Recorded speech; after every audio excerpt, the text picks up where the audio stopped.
CBS Mornings, starting at 7. The news doesn't have to always be depressing. What do you love about running? Energy! It can be uplifting. That human connection that we create on the broadcast every night is incredibly important. We are so excited, we just can't hide it. CBS Mornings, weekdays on CBS.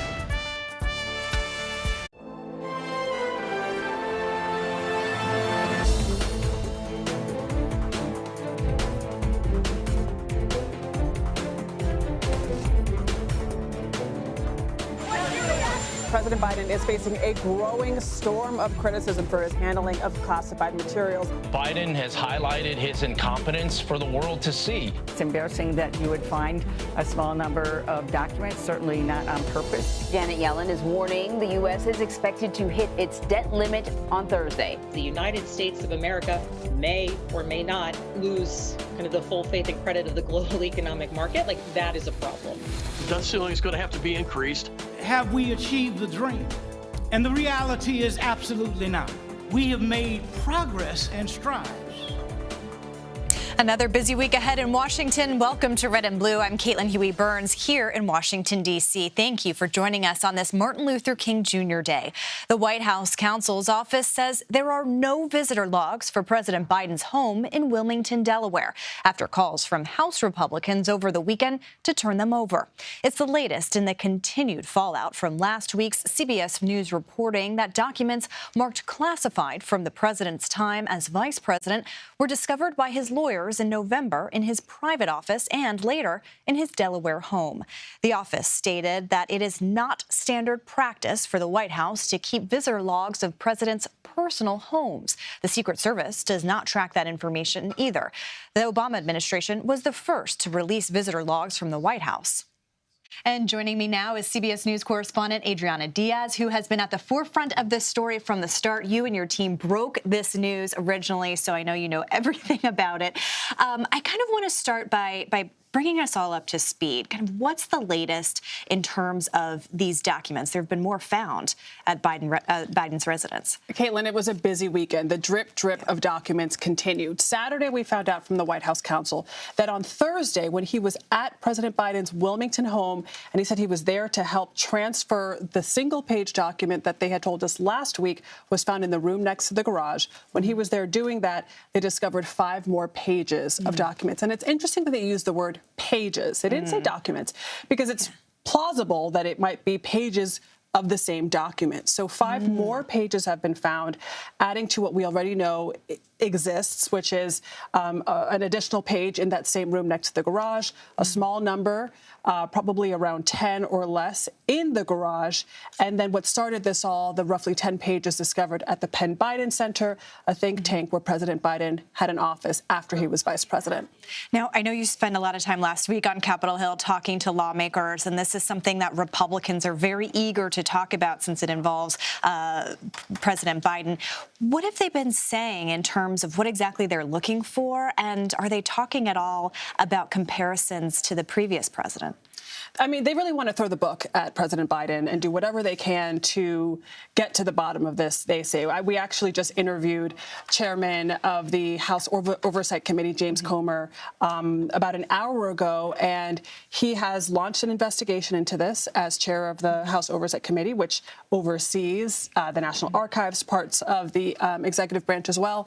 He also requested visitor logs from the Wilmington home. He said he wants to know who was in the house, who has left the house, who possibly could have laid eyes on these documents, plausibly. But the White House and the Secret Service told us today that no such logs exist. So they don't keep track of that. When I asked Chairman Comer about this, he said, you know, I find that really hard to believe, that they don't know who's been in and out of the personal residence of the president. But there are investigations also from the House Judiciary Committee. There have been requests to the Director of National Intelligence to do a damage assessment. And Republicans especially want investigations. They want more information. But some Democrats also want to know what was in these documents. What were the potential risks associated with the wrong person seeing these documents? Adam Schiff is one who's called for more information. And that shows that there's, essentially a bipartisan questioning of how classified documents are getting out of the chain of command. And I mean, I think that's a really big question here is, and according to experts that you've talked to, what actually constitutes classified information? I mean, what does this look like? There are 3 levels of classification: confidential, secret, and top secret. And we know that there was at least one top secret document at the Penn Biden Center. So that is information that's classified that came typically from a human source, someone who is providing information, an informant who could be put at risk if that information gets out. Our national security could be put at risk if that information gets out. So those are the levels of classification. But we spoke to Mike Morell, the former acting director of the CIA, and he told us something really interesting. He said top-level officials have a lot of leeway when it comes to taking classified documents home. Presidents can take them home, vice presidents can take them home, and no one is keeping track of what they take, where they have it, when they're bringing things back. Wow. And this is these are the actual documents. These are the documents. No one is watching, according to him. And so he says what this has exposed, both the case of President Trump's handling of classified documents and President Trump's handling of classified documents, which is a whole other matter because he had more than 300 at Mar-a-Lago and denied repeated requests from the National Archives and the Department of Justice to return them all. But what this highlights, the fact that we have 2 special counsels now investigating 2 presidents relating to their handling of classified documents, is that there are gaps in the system. And Mike Morell from the CIA formerly said that, we need more accounting, more oversight, and we need to make the system more rigorous in terms of what presidents, vice presidents, top officials can take home when it comes to classified information. Yeah, that seems like one of the outcomes that could come from these investigations. Even though they are going to be inherently political, run by Republicans, there is this question of whether they can make changes to make sure that this doesn't happen again. I know that you have been on this story every day for the past week. What has the White House been saying? I mean, now it's complicated because there is a special counsel. The White House is saying that they are complying with this investigation at the Department of Justice, that they're referring most matters and inquiries to the special counsel. But they did say this weekend that they found these additional pages. They explained how it happened. The special counsel himself, the White House counsel himself went to President Biden's house in Wilmington. He said because he had clearance in order to view these classified documents, because it was the president's personal lawyers who found the initial classified documents. So someone with clearance had to go. But it's still unclear why he had to go. What was the White House counsel's role at the House to transfer these documents to the Department of Justice, who also had officials at the House? That's a whole other matter that we're looking into. But the White House says that, we've been by the book. We are fully cooperating. We are following protocol. And I'm sure they'd like to move on. Absolutely. I mean, the political fallout, I think, is going to continue. But what are some of the other threads that you're following? What comes next here? Is it just now in the hands of the special counsel? It's now in the hands of the special counsel. His name is Robert Hur. He was U.S. Attorney for Maryland. And what's interesting about that is the National Security Agency is in Maryland. So he has a lot of experience with cases involving classified information. He takes over from John Lausch, the U.S. Attorney in Chicago, who was tapped by the Attorney General to take a look at this preliminarily, see if there was any there. And what was determined is that more digging needs to be done. So that now goes to the special counsel. And what's special about the special counsel is they basically get to operate within their own universe inside the Department of Justice. They get a budget, they get resources, they get office space, they get a staff in order to ensure that there is full independence for their investigation. Yeah, and that's important, too, because they have to kind of stay out of the political fray. Even though the Justice Department operates independently of the president, there still are political implications there. Well, Adriana Diaz, it's good to have you here. Hopefully you can spend more time in D.C. as this continues. But good to see you. Thank you for the invitation. And for more on this story, CBS News senior White House correspondent Weijia Jiang joins us now. Hey, Weijia. So we were kind of going over the step-by-step, the latest in this document saga with Adriana, but I'm curious how the White House is responding. I mean, what is the political exposure here for the president? Well, White House officials who I've spoken with really aren't that concerned, at least publicly. They say that Americans don't care about this, that they have far more concerns, such as the economy, paying their bills, inflation, whether the president is creating more jobs. And so, they are not concerned necessarily. As you know, Washington has a short attention span, and so do voters. And when you're talking about the political fallout for President Biden, you're talking about whether he launches a re-election campaign and how this could impact that campaign.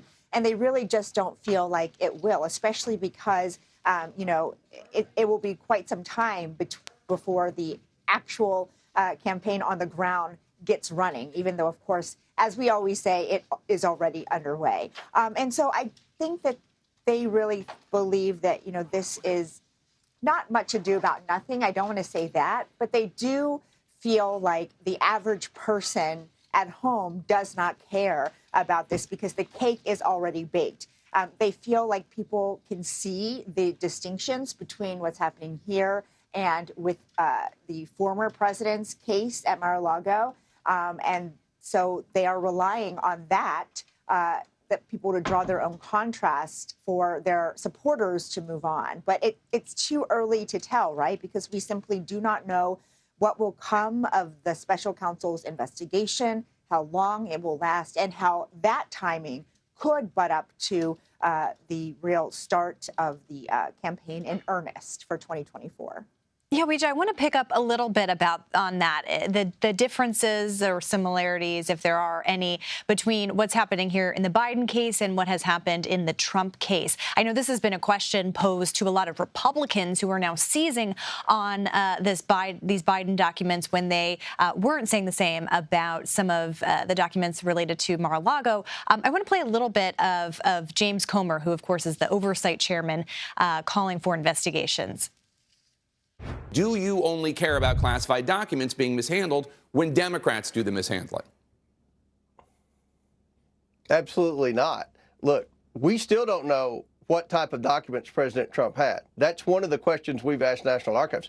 Just because Joe Biden's lawyers said they turned over 5 documents doesn't mean they just turned over 5 documents. They could have turned over 500 documents. At the end of the day, my biggest concern isn't the classified documents, to be honest with you. My concern is how there's such a discrepancy in how former President Trump was treated by raiding Mar-a-Lago, by getting the security cameras, by taking pictures of documents on the floor, by going through Melania's closet, versus Joe Biden. So, Weijia, what are some of these differences between what's happening with Biden and what happened with Trump? Well, I would say there are 3 main differences here, which is how the documents came to light, the number of documents found. There were hundreds found at Mar-a-Lago versus about 20 now in the case of the former Vice President Biden and his residence and his former private office. But the biggest difference is what these 2 teams did when the documents were discovered, how the former president and the current president handled the situation. And that's exactly what we were just hearing from Representative Comer, which, he is saying that it's unfair, essentially, that there was a raid at Mar-a-Lago, that there were security cameras put into place. But we have to ask why it was treated that way. And it's because the former president refused to turn over the documents in the way that the government requested. So perhaps it wasn't even the classified material itself that would have posed a big issue for Trump. Instead, it was his defiance and his resistance to following the proper protocols to hand these over, to report to the Department of Justice, despite a subpoena. That is not what we saw in the case of President Biden, which, of course, his lawyers, including the White House here, the White House counsel, immediately notified those people that needed to know. And so that is exactly why the White House is saying that Republicans are simply doing this for political theater by demanding that the same be done for President Biden when the premise is not the same. Yeah, it was really interesting to hear from Comer that he was more concerned about the process than about the classified documents themselves. But certainly more to come on this with the announcement of that special counsel. Weijia Jiang from the White House tonight. Thank you so much. You're welcome.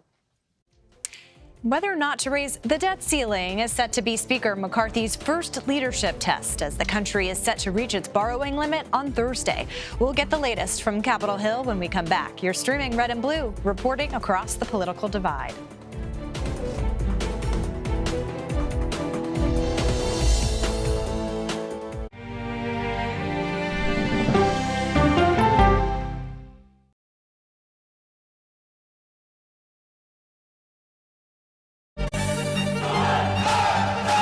Original documentary from CBS reports tensions rising between a powerful country and a vital island. The supply of this technology came grinding to a halt. The world would grind to a halt. Absolutely. As Taiwan faces threats and aggression, Taiwan is on the front line, and we understand our responsibility as a democracy. We cannot fall. CBS News examines whether they can defend themselves. Putin, Ukraine, China, Taiwan, there are manifestations of the battle between autocracy and democracy. And that is a fight that we're all engaged in. Defending Taiwan, now streaming on the free CBS News app. When weather turns extreme. States from the plains to the northeast are bracing for more than 2 feet of heavy snow. Every second counts. This is a monster winter storm. CBS News and the Weather Channel bring you virtual weather technology so advanced, so real. There's a wrinkle in the forecast, the accumulating ice. You'll have time to get prepared. Take precautions before you head out. Feel the forecast on the CBS Evening News with Nora O'Donnell. Stories that inform. You can be really old at 60, and you can be really young at 85. Inspire. How do we unlock the power within ourselves to be who we want to be? And brighten your day. The best part of fame is making people feel good. Always send the people home happy. Make every day a little more like Sunday morning. Here comes the sun. Stream now on the free CBS News app. An original documentary from CBS reports. The carnage in our nation's schools has become painfully repetitive. Not one more child! School shootings have parents fighting mad. I promised my daughter I was going to fight. It's going to keep on happening. And teachers taking lessons in how to fight back. This is an exercise. We approach it as it's you or them. It shouldn't have to be your teacher's job to protect your life. But will the battle over gun control, people are afraid that they're going to lose their gun rights altogether, be the hardest lesson of all? The exercise, you're having to shoot at an adult. Are you prepared to have to kill one of your students? Guns in the Classroom, now streaming on the free CBS News app.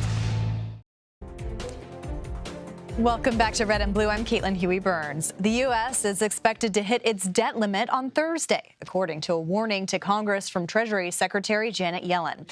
The current national debt stands at more than $31 trillion.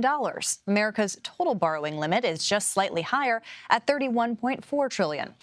Yellen says once the limit is reached, the Treasury will start taking, quote, extraordinary measures to prevent a default. In an interview Sunday, House Speaker Kevin McCarthy said he wants to work with the Biden administration to negotiate raising the debt ceiling.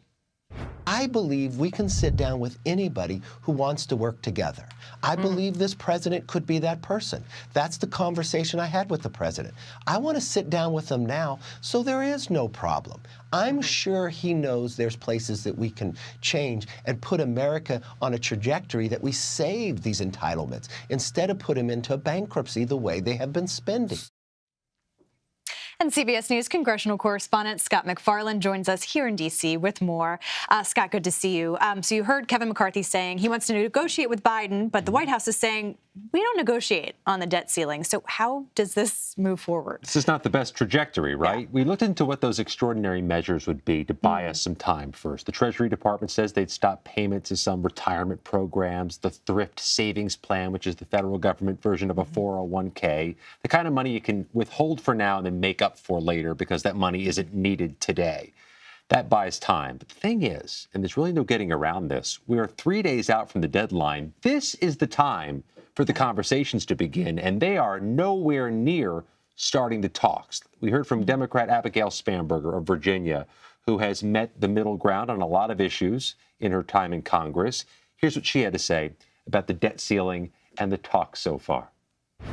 Might we get to a point where the United States doesn't pay its debts? Might we get to a point where the full faith and credit of the United States government is downgraded? The fact that we're even earnestly worrying that we could reach that place creates instability, certainly here at home, but beyond that, absolutely on global economic markets. So both sides are talking past each other. Democrats say they won't negotiate on this. Republicans say they want to sit down and talk. We're 3 days out. This is going to be very 2011-like, where we see a near breach because we're getting just weeks away now. Yeah, I was actually just thinking about that because that was the last time that when I was covering Capitol Hill, this seems to be the same thing all over again. The difference here, though, is that we just went through this huge speaker battle for Kevin McCarthy just to get the votes to be able to become speaker. Now he has the task of guiding this conference through to agree on a debt ceiling. Is there any sense that this group that has been resistant to McCarthy is willing to budge on anything, or is this part of those negotiations to get him exactly the this deal? was part of the negotiations. This was one of the wedge issues they were trying to iron out behind closed doors, is what to do about the debt ceiling dispute when it comes down the road, and we're down that road now. And Abigail Spanberger, I think, crystallized the concern so many people have, which is if we're even talking about this, there's a lack of certainty that could rattle the markets and could rattle the economy. It did in 2011 when they got near a deadline, and that's the reality we face now. Yeah, I mean, this is not just a political fight. This has real-life implications for people. I also want to talk about some of the other drama that's been unfolding on Capitol Hill, which is the controversy over George Santos, the embattled New York Republican who says he's not resigning. McCarthy earlier today said that he didn't really know about his resume, but he had questions about it. Last week, McCarthy said that it wasn't his role to push Santos out of office. It seems like he's giving him a lifeline. This doesn't seem to be Kevin McCarthy's ideal world, where he is 2 weeks into his speakership and he's getting questions every day, if not every hour, about George Santos. Not the message House Republicans want to be on right now. Let's hear more in so many words from Kevin McCarthy late today. When were you first made aware about some of these allegations around Santos? Was it before it came out publicly in the media? Were you given any indication that there might be something amiss there? On which part? Any of it? Resume, all the things that he's... I never know all about his resume or not, but I always had a few questions about it. So there's one big rhetorical question right now, Caitlin. How much political pain can George Santos endure and stay standing? And can his House Republican conference endure and stay standing? Because this question's not going away. Exactly. I mean, it just seems like almost an impossible situation, or an unsustainable situation, I should say, for Santos, because he actually isn't addressing a lot of these issues. He's avoiding reporters like you in the hallway. We've seen you up there. So what's at stake for McCarthy here? I mean, in New York, if Santos were to resign, that would create some problems as well, because it would be an open seat, right? A Democratic favorite seat. I mean, there's 3 different parties to this: Republicans, George Santos, and Democrats, all 3 of whom benefit from George Santos staying in office. Republicans keep one of their needed votes in the majority. Santos keeps a job and a paycheck. Democrats have had a field day politically beating up on George Santos. So there's a benefit to him staying around to 3 pretty important parties to the U.S. House, both political parties and Santos himself. That's why he might stay. But this political beating he's taking is something a heavyweight champ would suffer with. Yeah, I mean, that's the biggest question. And, for McCarthy, going back to the debt ceiling, I mean, these are the votes that he needs, right? I mean, it kind of speaks to the tenuous situation that McCarthy is in, that he can't force a member out because every vote counts and he needs every one of them. 5 votes can kill anything. If Santos resigned, it could be down to 4 votes. That is just an outsized amount of power to give any tiny faction of the U.S. House Republican Conference. All right, well, 2 years of this, I suppose. Scott McFarland, I know you'll be there for all of it. Thank you for joining us. And later tonight, my colleague John Dickerson will speak more about the national debt with former Treasury Secretary Jack Lew. You can catch it here on CBS News Prime Time, starting at 7 p.m. Eastern. President Biden and others marked this Martin Luther King Jr. Day with remembrances and acts of service. How the president also used the day to mark his own accomplishments when Red and Blue returns.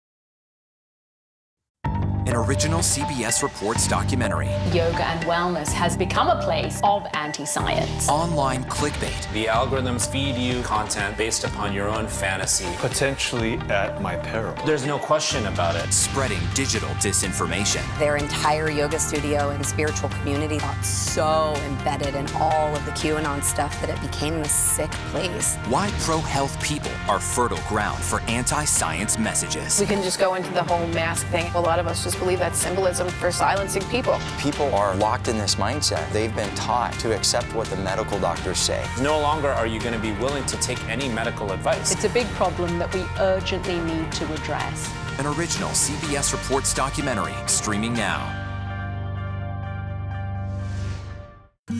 An original CBS Reports documentary. We need to put an end to this territorial status. Will statehood create a better Puerto Rico? So that we have the same quality of life that you see in the States. What do you worry about? Me living here in the future? They're giving incentives to non-Puerto Ricans to come to Puerto Rico and extract our natural resources and take over our land. Vacation in Puerto Rico, and in exchange for that, you don't pay taxes. Why would I allow somebody who abused me for 123 years to then consume me? An original CBS Reports documentary streaming now.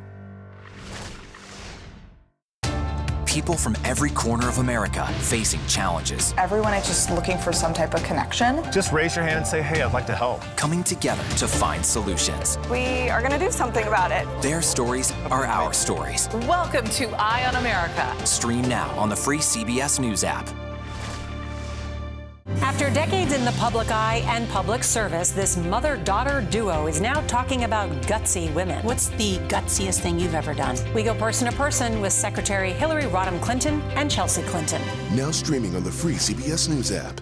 Stories that inform, inspire, and brighten your day. The best part of fame is making people feel good. Make every day a little more like Sunday morning. Here comes the sun. Stream now on the free CBS News app. Welcome back to Red and Blue. I'm Caitlin Huey-Burns. People across the nation today are recognizing Dr. Martin Luther King Jr. and his tireless dedication to the civil rights movement. In Washington, the King Memorial Foundation held a wreath-laying ceremony at MLK Memorial this morning. The year's theme was a day of reflection and reconciliation. The MLK Holiday DC Committee also hosted its annual Peace Walk and parade through the city. Also in the nation's capital, President Biden delivered the keynote speech at the National Action Network's MLK celebration. The president touted his administration's accomplishments and his commitment to minority communities. He also called the current times an inflection point. We face another inflection point in our nation's history, one that's going to determine what this country looks like several decades from now. You know, this is a time for choosing. Will we choose democracy over autocracy, or community over chaos, love over hate? These are the questions of our time that I ran for president to try to help answer, and that Dr. King's life and legacy, in my view, show us the way forward. We just have to look back. We got to be prepared. Meanwhile, Vice President Kamala Harris participated in the Martin Luther King Day of Service at George Washington University. Here's what she had to say to students. Dr. King, of course, the day we celebrate, and the day we celebrate capturing the spirit of who he was and what he wanted, which is we celebrated then as a day of service, is to understand the possibilities that have been yet unachieved, which we must work toward, the ideals upon which our nation was founded. And that does it for today. You can stream Red and Blue Monday through Thursday at 5 p.m. Eastern. And a reminder, if you want to watch previous episodes of the program, you can see them anytime on the CBS News website. Just head to cbsnews.com/red and blue.